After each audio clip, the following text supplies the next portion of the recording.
But we're really excited for what's happening in the city as a whole, and with this project. We had this event across the street 3 years ago, and in 3 years, a lot's happened within the city at this project and, you know, around the area. So, I mean, we're really excited. 3 years ago, we had a little bit of showroom space that we spec'd for office, you know, and we were learning the market. And since then, we learned there's probably a light office market, smaller users, but we now have 3 full floors of apartments in the 8-story building, which is about 75 units. You know, we finished that space for Ben. Downstairs, we're doing retail space on the first floor across the street, restaurant, retail. That's all demoed out and ready to be shelf space and open the windows up. And you know, a really vibrant mixed-use environment to hopefully extend, you know, the retail corridor and the downtown feel down 3rd Street. So it's exciting, and we're really looking forward to it. Yeah.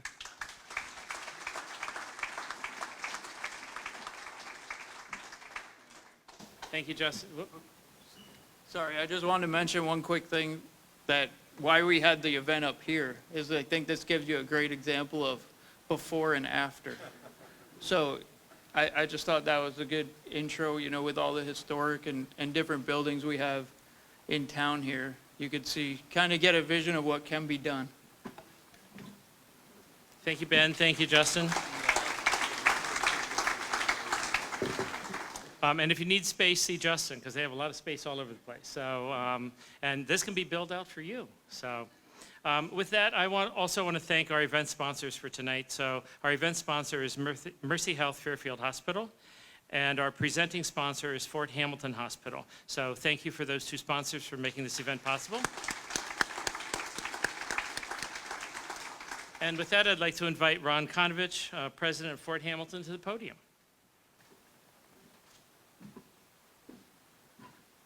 Thank you, Dan.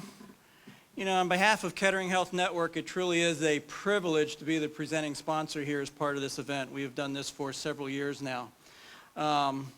Being part of healthcare, I got to tell you, I walked in and it was a little disconcerting to see no masks.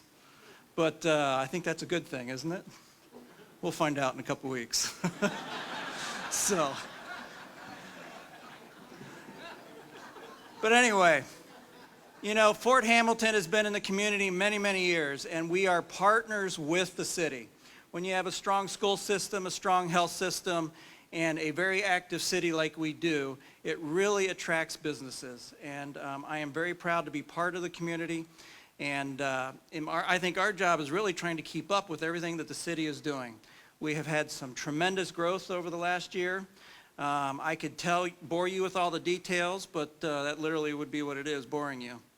But I can tell you that we are rated very highly in all of our quality. In fact, I get called up to the floor on a regular basis these days with patients wanting to express. I've been here 10 years ago, they said, and I came back, and this is a different place. They said, I really appreciate the care that we have received here. So I just want to thank you for letting us being part of the community. We have grown a lot. There's a lot of new services and programs that we have. And I just want to thank you for that. And lastly, before I leave, I did see, when Joshua comes up, you have to tell him how well he looks. You know, I saw him coming out of a barber shop today, getting prepared, but he told me he did not get his hair cut. But I'm not going to tell you what he was doing there. Now he's going to have to tell you, so. But guys, thank you very much.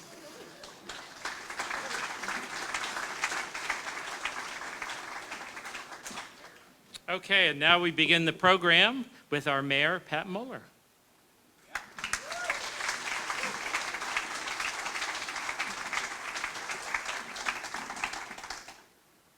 Good evening, everybody. Let's get this thing rolling. Okay, State of the City 2021. The photo you just saw on that first slide was by John McWilliams, who works in the Department of Utilities as a lineman. The random thoughts are by me. I want to thank Headline Sports and Justin. I walk in, I see a jersey with my name on it, Mueller. And I'm going, how nice can you be? But I know that's the Moeller High School Crusaders, but we're okay. Hamilton, exclamation point. I thought the exclamation point used in our address in the mid-1980s was okay, good marketing, but the city has now actually earned the exclamation point, earned it in so many ways. Is this Cincinnati? Nope. That is, of course, Hamilton, Ohio, Markham Park, River's Edge Amphitheater, improved the quality of life, a business generator, one of the best investments made by our city in decades. And of course, thank you to the Markham family.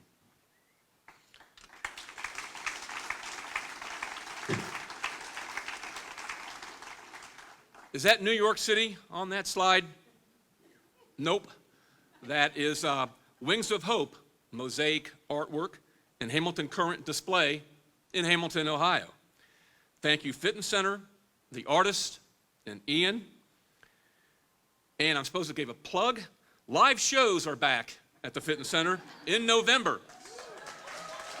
Just like New York City. Tickets go on sale October the 11th.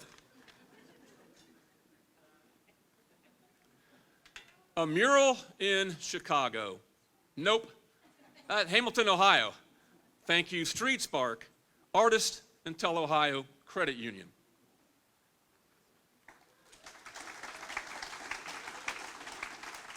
You know, you watch TV and you see these Pure Michigan commercials. Nope, that's Pure Hamilton. Our great Miami River. Our river is a park. Miami marine biology students, high school students, and the Hamilton Conservation Corps had a clean sweep of Great Miami River recently. I took those pictures during that. So, and also Hamilton's a tree city again, so we're doing things right in those areas. What is the solution, okay? When confronted with a problem or a challenge, I always think, what is the solution? The city finds solutions. Some examples. To build up neighborhoods, you create 17 strong in the Department of Neighborhoods. To build up and assist small businesses, you use forgivable loans. You create parking agreements. You improve traffic flow. To increase jobs and continue making things in Hamilton, you create partnerships with businesses. Partnerships as solutions helping businesses. 80 Acres Farms, wow, that is world-class technology expanding in Hamilton. SIDECAR, paper, cardboard, cutting-edge technology, and thank you, our city team, Economic Development, for your work in having them here. Those are definitely exclamation points. Pinball Garage, where opportunity matched up with an entrepreneur named Brad who cares about the city of Hamilton. I want to say thanks to Pinball Garage for being so community-minded.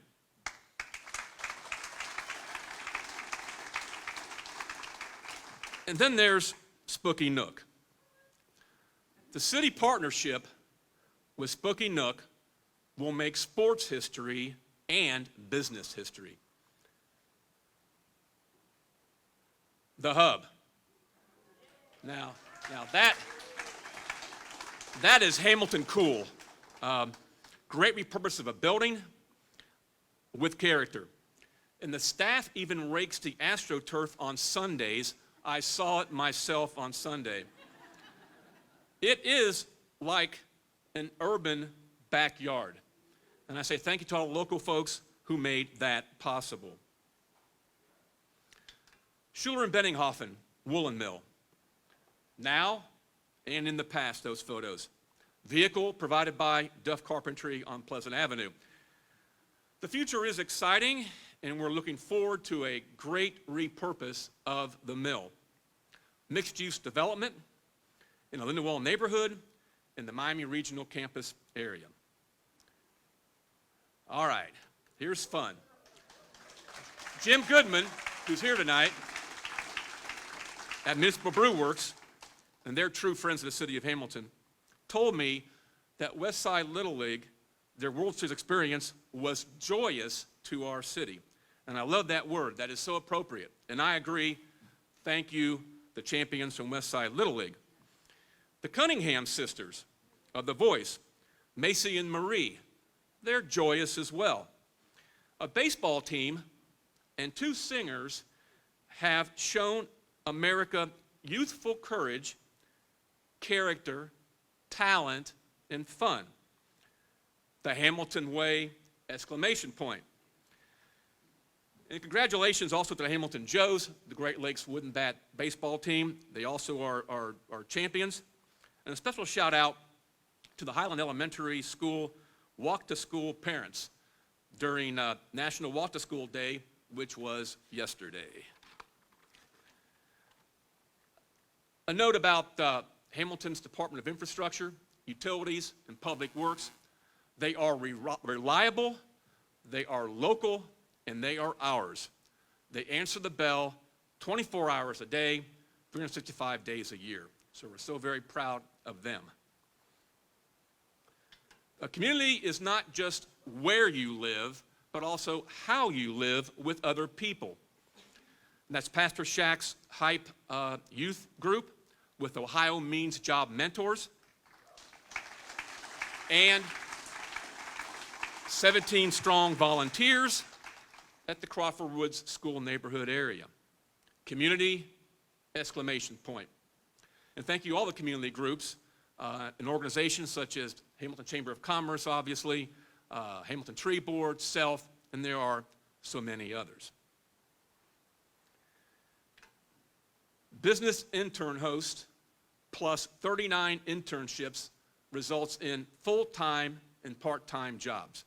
It's our CHIPS program, CHIPS intern program. Contact Gene Pope of the city if you're interested in becoming a business host for interns. I want to point out the young man with the blue horizontal striped shirt in the front row. He has a job already working next summer with our economic development department. His name's Caden Brock. I'm not sure if he's here or if he's at Hamilton High School football practice, but he is a really good young man. Cade Brock cares about the Lindenwall neighborhood. He is working on making this crosswalk a safer crosswalk on Pleasant Avenue.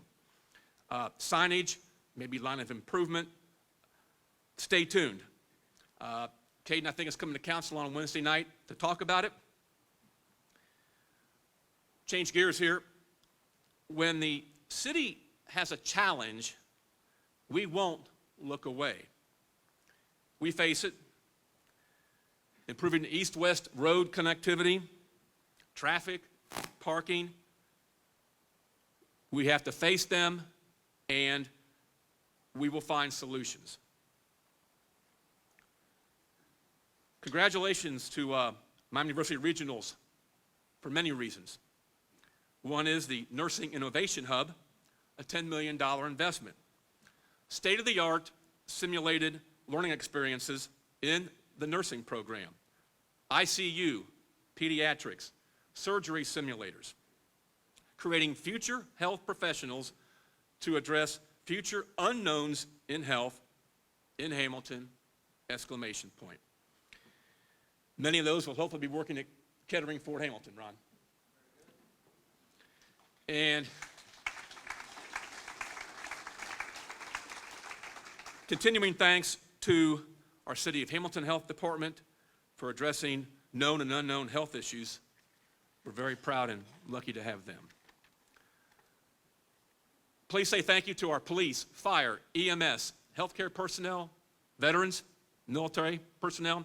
They have difficult careers during these difficult times. Please say thank you to them loud enough for other people to hear. Again, thank you, exclamation point.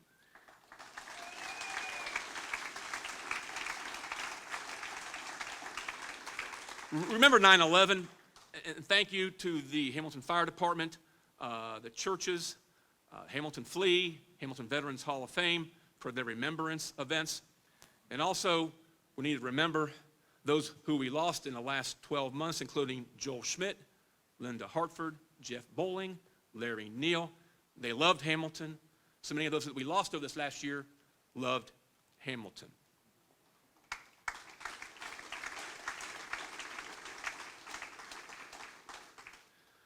Okay. Steve Timmer, long may he live.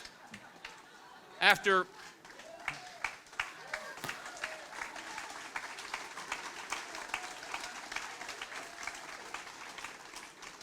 Westside Little League team beat South Dakota in baseball, South Dakota learned about how valuable Steve Timmer was to our city. Now they're still working on making sure Steve's hair's just right, but it's going to work out really, really well. Congratulations to Hamilton City Council on a great year. It's an incredible team. Vice Mayor Eric Pullman, council members Michael Ryan, Carla Fear, Tim Knabb, Susan Vaughn, Kathy Klink, and Bob Brown.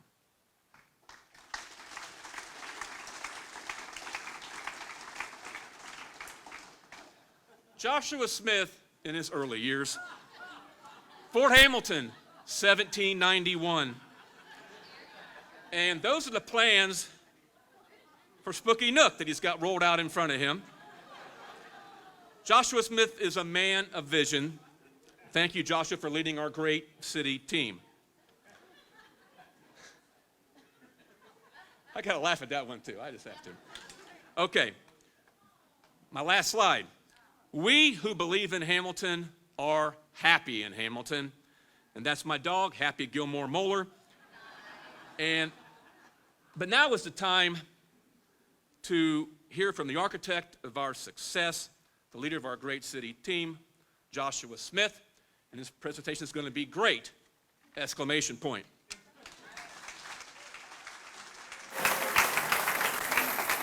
Great job. Go get him, man.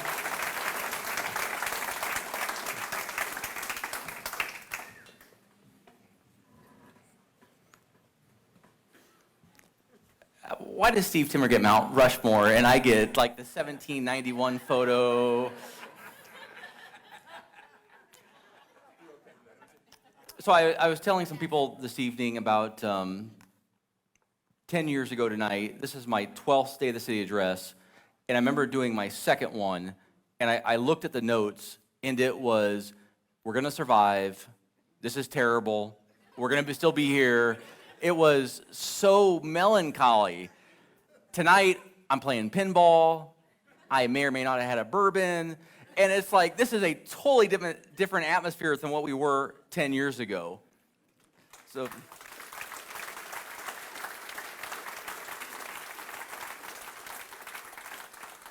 I want to start off with a thank yous, because if I don't do it in the beginning, I always forget at the end. But first and foremost, to our mayor and city council, because they have done a tremendous job, and this deserves a huge round of applause because they have taken risks that many cities would not. I don't care what anyone says, it starts with the mayor and council. That's where it starts. And if they don't believe, and if they don't have conviction, things will never get done. So thank you, Mayor Moeller. Thank you, City Council. You've done tremendous work. I want to thank the volunteers of this community. These volunteers are everywhere. You see volunteers tonight. You see volunteers tomorrow at Operation Pumpkin. You see volunteers working all the time. And without the volunteers, this city does not work. The mayor already thanked public safety. He thanked our utilities. Where's Jeff Martin at tonight? Jeff Martin's somewhere in the crowd. Jeff Martin runs our hydros. And during COVID, Edwin Porter was in my office, and he was like, you know, when some of us got to go home and work when COVID was raging, other people had to go to work every single day. There was no choice. That was police. That was fire. That was our utilities. They had to go to work every single day. And he's like, we need to do a better job recognizing them. And I have many flaws, and my wife can list all kinds of flaws for you later tonight, but I have many flaws. But one of them is slowing down enough and recognizing the people that actually do the work that keeps the city moving forward. So let's take a second and thanks to our police, our fire, our utility workers, our school teachers that, again, had to go to work every single day. our nurses that had to go to work every single day, thank you.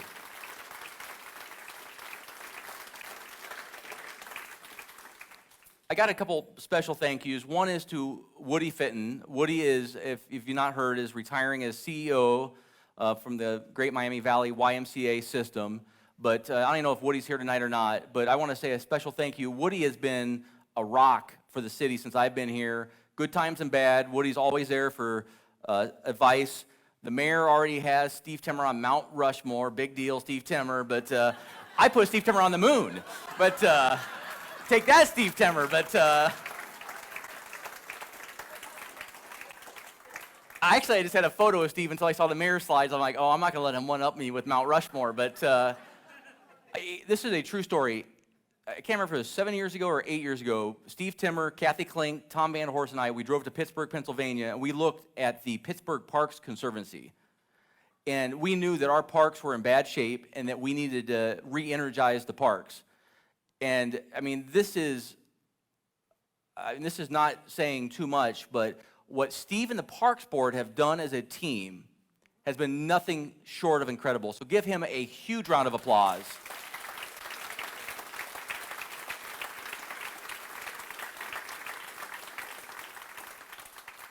But sometimes you have to pull back and think about what really brings joy to a community. The West Side Little League run and the Little League World Series, I think, was one of the most powerful things in my 11-plus years I have seen in Hamilton. To be at Municipal Brew Works when they played in the championship game and to see them on the big screen and just the support that they had was nothing short of incredible. And it brings us back. Why are we even standing up here talking to you tonight? This is why. It is about the youth, the Cunningham sisters. I have family spread across the entire United States, and they were texting me like crazy. Can you believe this group, these people from Hamilton, Ohio are on The Voice, and this is what they're doing? It was nothing short of incredible. And they don't care about Spooky Nook. They don't even know what Spooky Nook is. The Cunningham sisters, the Little League World Series, hell yes. They know what's going on.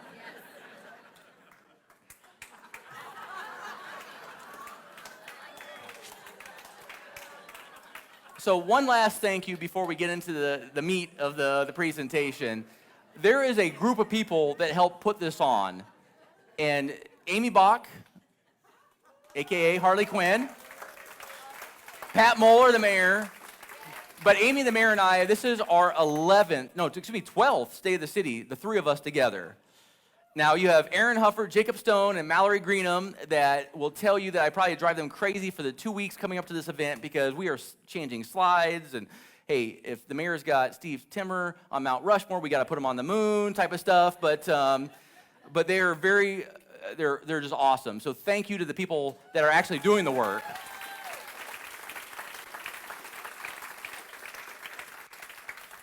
So where are we going next? So we've talked about this is the 12th state of the city, and oh look at that, the Packers, who happen to be playing the Bengals on Sunday, and I will be at the game. But so Aaron Rodgers, number 12. There's some congruency here, but I was telling several people that when I first came, who remembers Community Voices that used to be in the Journal News, where you could anonymously call and you could say whatever you wanted. I remember when I was hired, they said, well, what is your plan? I'm like, I don't have a plan. I'm like, hell, I don't know. I mean, I haven't even been here really except for like 5 days, so I want to sort of feel the community. And I remember the comments in the Community Voices was vicious. Oh, you dumbasses just hired a city manager. He has no plan. And it was like all comments like that. And the one thing, I mean, you could come up with like general platitudes. You could say, well, we're going to pave every road, or we're going to put a chicken in every pot. I mean, it's just platitudes, right? And this is what the problem looked like when I started. It was a very complex equation. I mean, everywhere I went, it was about, well, we need jobs, or we have an opioid crisis, or our parks look terrible, or we're almost insolvent, by the way. You know, we're going to go bankrupt in about 2 years. Those were the issues that we were dealing with. I mean, and it was impossible to say that, oh, here's a plan. Hell, I didn't know what the plan was. All I knew is I wanted to dig in with city council and say, okay, let's begin a prioritization process. But But James Clear, who graduated from Baden in 2004, if anyone's ever read his book, Atomic Habits, he said something that in my mind was the way I was thinking, but I didn't know how to really put it in words, but he did it for me. Rome was not built in a day, but they were laying bricks every hour. And if I can say one thing about Hamilton, Ohio, is once we started laying bricks, we've never stopped. Every day, every week, every month, every year, we lay bricks. So how do you take that to a Beckett paper that was once probably the preeminent fine paper company in, well, in the United States, maybe the world, into what it turned into? Or how do you take a Schuler-Biddinghofen mill that turned into this? Or a Champion paper that in 1910 was the largest coated paper company in the world, but looked like that when I started? What do you do with projects like that? I mean, it wasn't just Hamilton, Ohio. It was Youngstown. It was Cleveland. I mean, it was Detroit. I mean, you could go across the entire upper middle west of the United States. You could go to the northeast coast of the United States, and you saw the same thing over and over again. So how do you lay those bricks every hour? How do you make that progress? Well, hard problems require persistent action. And that's one thing I've always believed in, is that you may not have the absolute solution, but as long as you're taking action in a positive way, you will get to where you need to get to eventually. And Champion Paper, when you look at what Spooky Nook is doing, and you look at Congressman Davidson that helped us with the tax credit issue we had a couple years ago when this thing was about ready to stall, when you look at windows going in that facility for the first time in over 60 years, that's powerful. Because there's a lot of cities in the United States would love this type of progress. That is half of the basketball and volleyball courts. Half. That is over 2 acres of poured concrete. That is on the other side of the brick or the block walls will be the other half of those basketball and volleyball spaces. This is going to be a game changer that we think we understand, but I promise you we still don't understand. Beckett Paper. We've got the GC from Spooky Nook. That group is with us tonight. Several people, actually, Bruce I know is here, Eileen is here. Stand up for a second.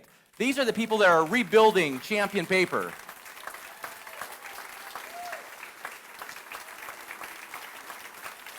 But guess what? I see Tommy and JB also. They're not done. You know why? They're going to take the Beckett Paper Mill, and we're working with them right now on a $60 million, 270-plus market rate apartment project at Beckett Paper. This is huge for Hamilton. Because they know what they've seen with Spooky Nook, that they can take that success and move it somewhere else.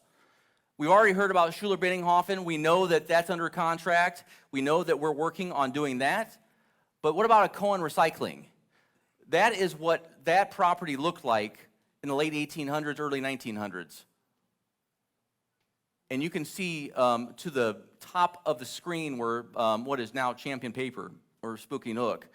So when you look at that street wall of what was Niles Tools Works, which is now Cohen Recycling, and you look at the aerial, we've been working hard on this, and the mayor and I were talking tonight.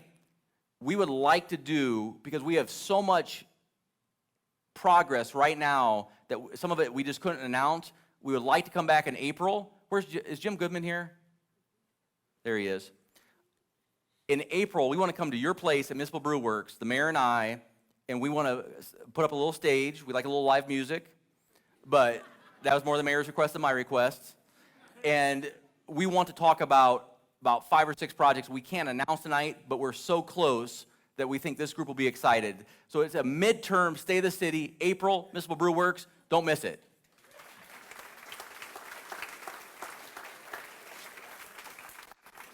So what's new in Hamilton, Ohio? And this is hard because since the last State of the City, Billy Yanks has opened. Hamilton's Urban Backyard, which has been a smashing success, has opened. Raisin Cane's is opened. Luke's Custom Cakes downtown is opened. Chicken Cone is opened. The Robinsons are here. There, I see Aaron right there. We Love It Too on Main Street is open. When I came to Hamilton, if you were going to open on business on Main Street, people would have told you were lying. So I remember, I will never forget True West opening in 2011, 2012. I almost started crying. It's like, thank God something's opening on Main Street. Now you can't stop the momentum, but we got Vision Source on East High Street. We got Headliner Spot, I mean, right where we're sitting. And you know what? Thank you, Justin. Thank you, Stu. Thank you, Headline Sports. I mean, they have done awesome stuff. In 2018, when we launched the Dora, we had 7 Dora applications come in. We now are sitting at 22, and we have 11 pending. 11. So we will be at 33 from 7. So to a factor of 5, we've increased. And who doesn't love a Dora? Audrey loves a Dora. Listen, if we can get a Bloody Mary Dora, I'd be much happier on a Sunday. But so what is coming? We have Agave and Rye. They'll be opening summer of 2022. That's just that's a joke. That's a joke. I had to throw that in for Jane. That's a joke. Wipe Red Lobster from your memory, but we do have, I know the Facebook West crowd, they want a Red Lobster. Good Lord, I haven't eaten a Red Lobster since 1980, for God's sakes, but the Farmers Collective will be on Market Street, open in 2022. We have SIDECAR Bar on B Street opening in 2022. The Poorhouse at the Markham opening in 2022. Wildfire opening a second location in 2022. The 513 Bar, Main Street, opening in 2022. Richard's Pizza is doing an expansion in 2020. I saw Gail here somewhere, 2022. I mean, and thank you to, listen, it's one thing to open something now, but thank you to people like Richard's Pizza that have been here for what, 50, 60 years, for believing in this community and sticking with this community. The Rossville Flats, if you've not noticed, they start demolition this week, probably tomorrow. So that project will be starting literally in the next couple days. The Frost Factory is going in that building. Panda Express will be going where that terrible Steak and Shake is. We made them cut their grass last week because it's so long. But 10th and High Street, you'll see that building under construction probably this year. Just for reference, it's right next to Walgreens. There's a yellow house that sits there right now that's boarded up. This is where that's going to go. Nice. We got the Bigby across the street. Is Mark Harris here, by the way? Oh, there he is right there. Mark, raise your hand. Mark is the developer that's putting millions of dollars into that part of East High Street, so thank you, Mark.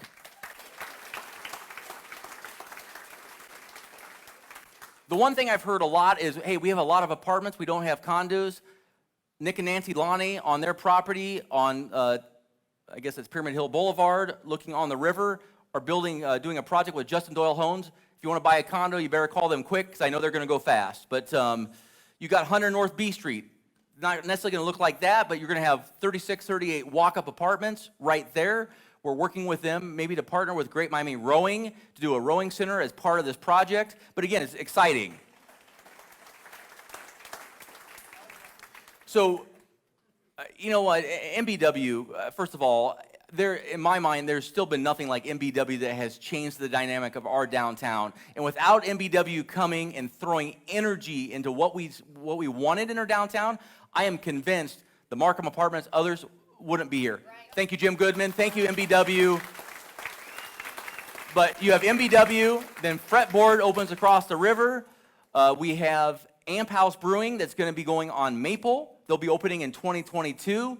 We have a 4th brewery that's it's basically done, but we can't announce it yet. That'll be probably part of the Mayor and I's when we do it in April.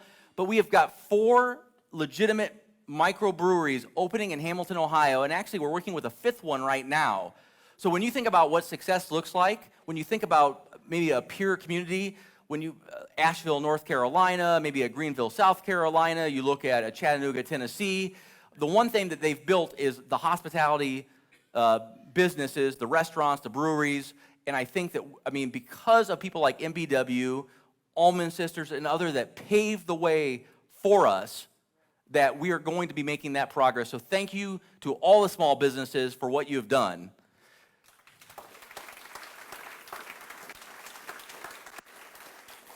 You know, we've talked about Spooky Nook enough, but again, the value in Spooky Nook really is the businesses that are going to benefit because they're here and they're pulling in 10,000 unique visitors on a weekend. Let's talk about hotels. The city has signed 3 letters of intent with hotels literally in the last 40 days. 3 more. We have the Courtyard by Marriott that has 120 rooms. Spooky Nooks Hotel is going to have 236 hotel rooms. What these LOIs represent is another 400 plus hotel rooms in Hamilton, Ohio.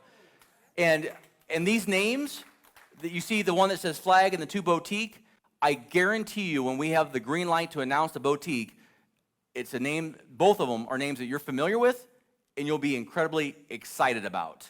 So this is huge news for Hamilton, Ohio right here.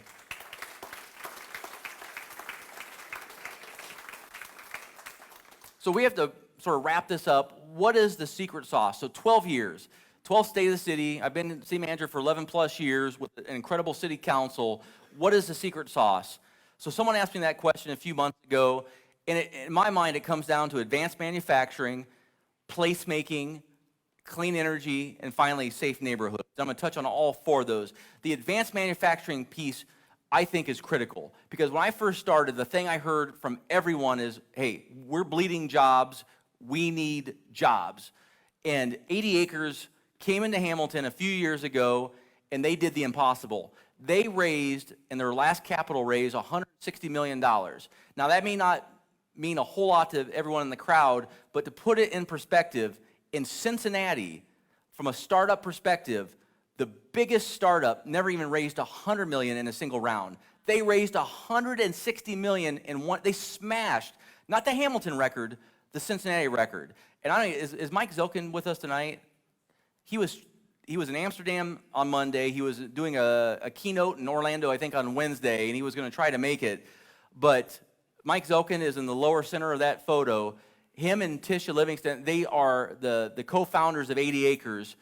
We are blessed to have them in Hamilton. Not only have they invested over $50 million in buildings in Hamilton since they've been here, they're not even close to stop growing. You have SIDECAR. Is anyone from SIDECAR with us tonight? SIDECAR is building a $70+ million facility right across from where 80 Acres built their most advanced vertical farm operation. And again, SIDECAR is a company out of Spain. This is their first North American facility. And the mayor and I had the opportunity to tour it with the CEO about 3-4 weeks ago.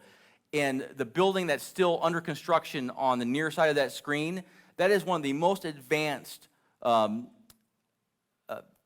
inventory systems for what they do anywhere in the world. So you have 80 Acres and SIDECAR now across the street from one another. Bill Stein. Bill Stein's been here since I started. When I came in 2010, Bill Stein had about 160 employees. I don't want to get in trouble with Fabian, but I know that they're well north of 700 employees now. So they have continued to grow exponentially. They do shock absorbers for Tesla, Mercedes, BMW. Again, this is a high-tech, high-innovation company. In Influx, wholly owned by Procter & Gamble, they came out years ago and said, their mission was to reduce the amount of plastic in the packaging for Procter & Gamble by 90% in the next decade. So what does all this mean? Well, we have a little announcement tonight. We've got Randy Thomas, who is a vice president at Miami University, sitting right there. Next to him is the CEO of Centrifuge, Pete Blackshaw. We are going to go in as partners and create an ideation lab at Spooky Nook in 10,000 square feet that's going to do several things. It's going to harness the power of the unicorn companies that Miami has created since 2009. Look at those 7 unicorn companies. To become a unicorn, you have to have $1 billion+ in valuation. So these are Miami graduates that either started the company or run a company. Twitter, Uber, Instagram, Credit Karma. These names are every names that you recognize. What it's going to be is the intersection of the intellectual capital that Miami can bring to the table, the expertise. Pete is world-renowned for what he does, running Centrifuge, worked in Switzerland for Nestle prior to coming back to Centrifuge. Spooky Nook, to give students in these companies an amenity that is unlike no other, and these innovative companies that are going to be partners. And every company that I talked about prior to here is going to be a collaborator in this space. It's going to be called the Ideation Green Lab. It's going to go on the south end of Mill 2. It's 10,000 square feet of space. And let's give these guys a round of applause because this is big, big news for Hamilton, Ohio.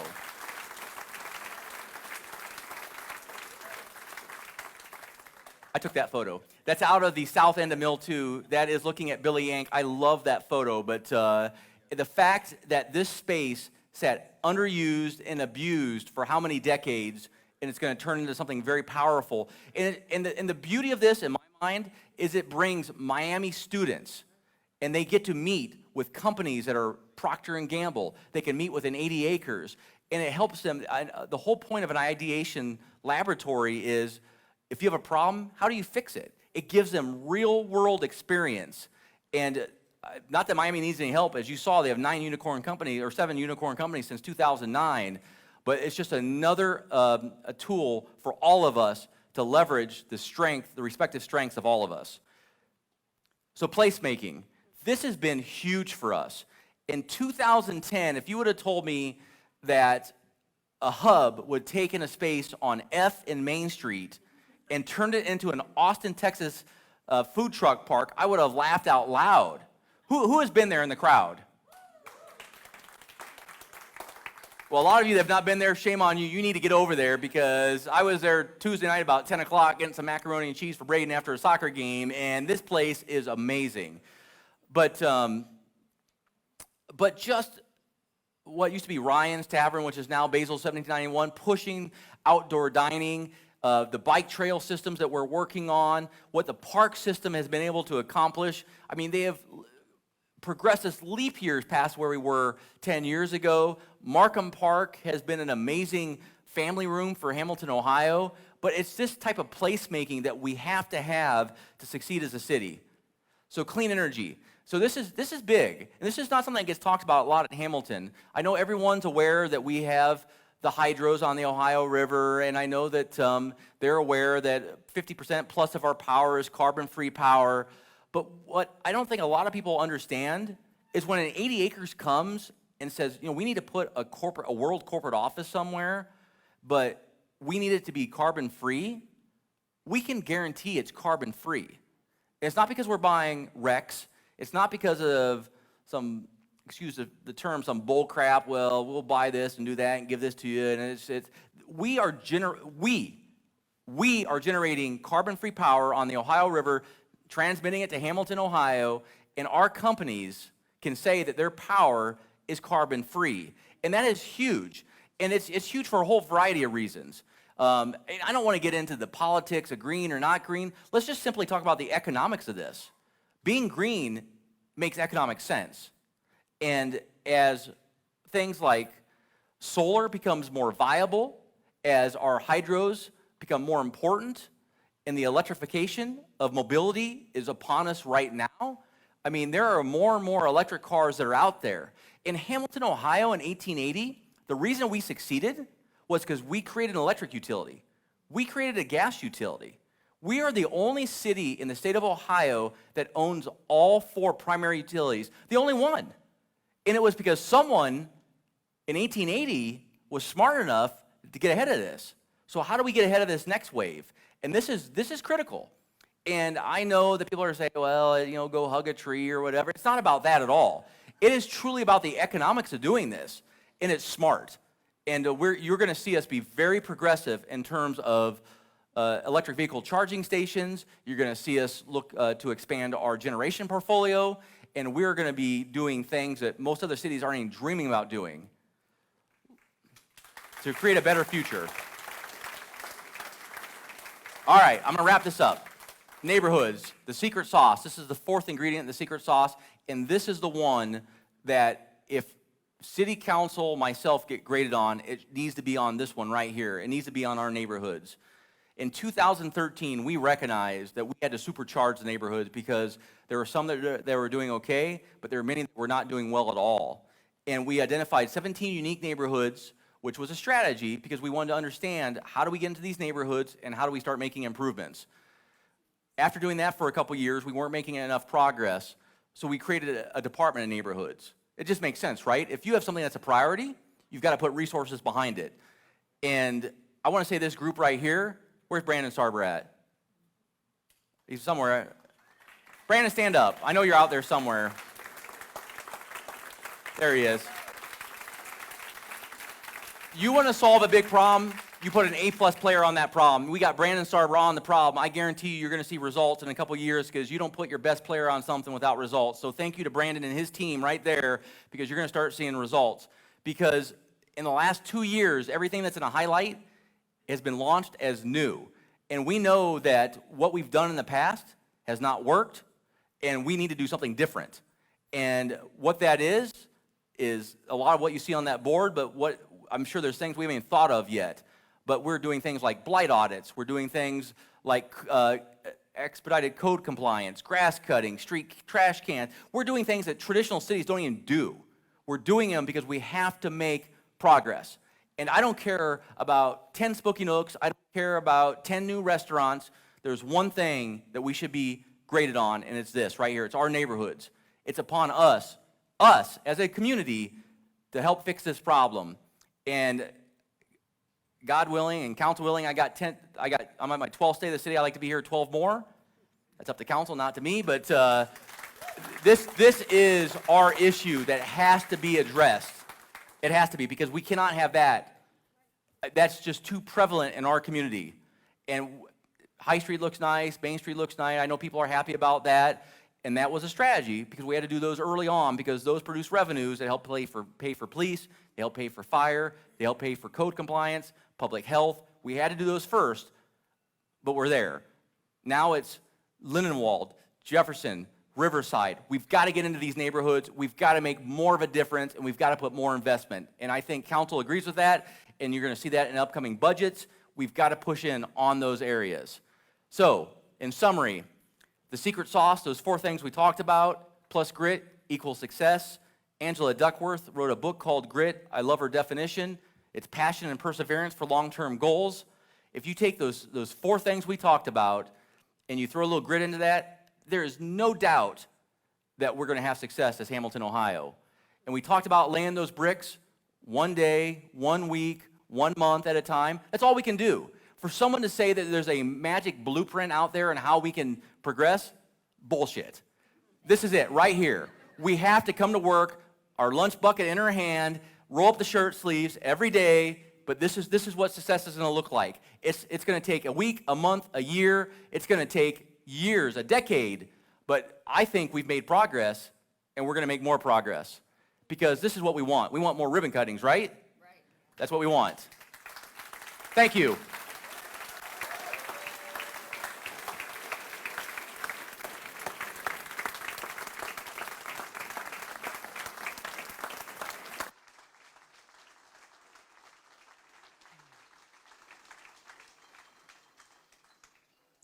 Thank you, Joshua. Thank you, Mayor Moeller. What an exciting time to be in Hamilton. I find myself saying that.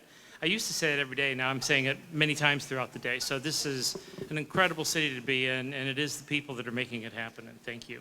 I also wanted to just kind of make you aware of some other things that have happened. You know, the Chamber is so thrilled to do this presentation to the community every year. The Chamber has been growing too. We are now the largest chamber in the region. In between Cincinnati and Dayton.